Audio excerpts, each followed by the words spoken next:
How players spend their off seasons often reveals where a player's floor is, and for Tennessee's quarterback, Nico Iamaleava, he might have just raised his a couple of notches because of how he spent his time off back home in California. I'm Paige Dower, this is the Field Pass on Full Disclosure.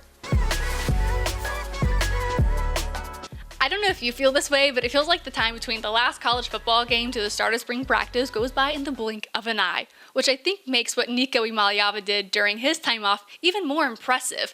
What he did during that time was truly study the playbook. He got a lot stronger and he was building connection with his teammates because it's only been about 2 months from that last college football game that they played in Columbus to now. And in that time, it looked like he just had his head down and he was working. And I think it's because he too realizes a lot of potential was left out on the field a year ago, and capitalizing on that potential this season seems like it's priority number one for Nico in the offense. And what that greatest potential is that this team has is their ability to capitalize on explosive plays at a much higher clip. That's been a thorn in Tennessee's side the last 2 seasons, their inability to capitalize on those explosive plays when they present themselves. You're never going to bat 1,000, but there are ways that you can capitalize at a higher clip in those moments. And where it starts is cementing connection between quarterback and wide receiver. And that's exactly how Nico spent his offseason. He caught up a pair of wide receivers and Chris Brazzell and Mike Matthews, and he's like, hey, come out to my house in California and let's get to work. Chris couldn't make it, but Mike did. And those two spent a ton of one-on-one time together on what works, what doesn't work, timing of routes. I mean, you name it, they probably worked on it. And I think it went really well because Nico had a big old smile on his face when I asked him how it went. Yeah, it's been great, man. Sure, I think it definitely, strengthened our bond. Just him coming over to my house and, in Cali, just seeing what it's like in California.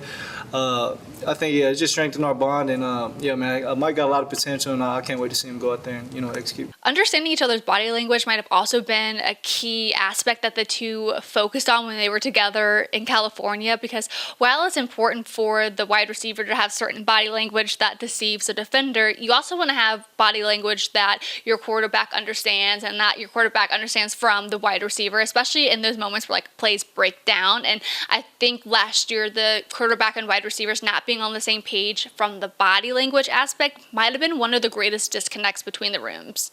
Yeah, I think just timing, with our receivers, man, a lot of miscues out there that happened last season, and I think that was just, us not being on the same page. So I think the more reps we get in practice and, just keep practicing so, in the game time it's easy.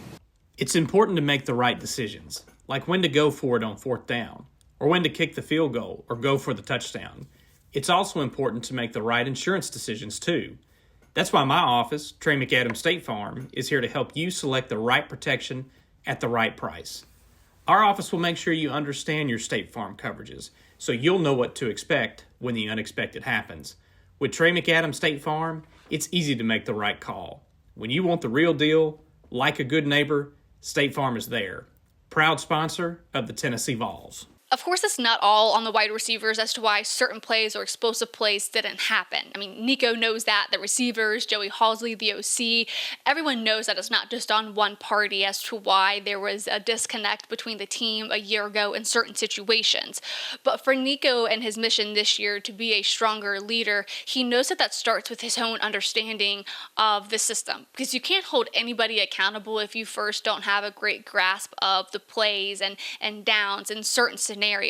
So for him, his main goal this season, up and through this season truly, is making sure that he has a strong foundation in his understanding of the playbook. I think it's just me knowing the offense well and just playing fast. I think just the more you get comfortable in the offense, it allows you to play free.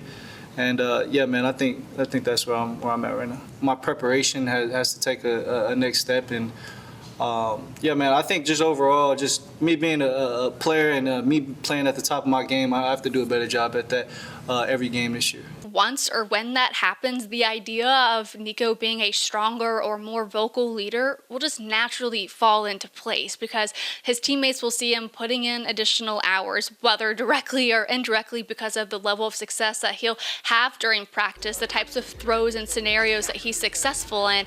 They will see that. So then his ability to be a good leader, whether that's holding them accountable, being a more supportive leader, however we envision that, will be a lot more natural for him. And then I think after that, then you can start to see that everybody gets on the same page because he sees that he's holding himself accountable, so then he holds all of them accountable. And I think together, from the offensive line, tight ends, and so forth, that will do dividends in getting everybody on the same page, which is what they say is the disconnect a year ago, and why I think he wanted to get his receivers out to California so that they could try and get a head start on the concept of being on the same page. And I think already that's done dividends for Mike Matthews, because around this time last year, he had that hamstring injury, and in those couple of days or weeks that they were together over break, they were able to make up for lost time, so that at this point in spring practice, maybe even the team has a better grasp of what Mike Matthews can do.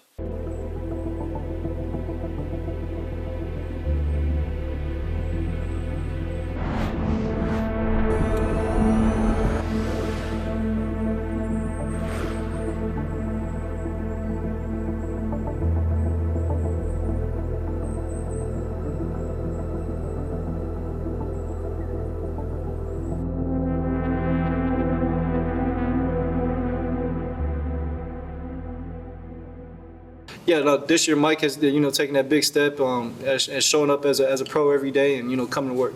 And I think that builds a ton of excitement in the wide receiver room, not only from the outside looking in, but internally too, when you realize there's kind of a lot of open competition available in the wide receiver room. I think Mike and Chris and Braylon Staley, I think, all three of those guys got the opportunity to be in number one. Now tonight, it's all Tennessee basketball. I'll have exclusive one-on-one type interviews from the locker room following their Friday game, so certainly make sure you subscribe. I'll be in Nashville for all of it, so you don't miss out on any of the conversation, and also with what we have coming up with Tennessee football and then the NCAA tournament. So please subscribe, like, comment, engage. Anything you can do really does a lot to support this channel, and I will see you guys and talk to you guys later today after Tennessee plays their 3:30-ish game.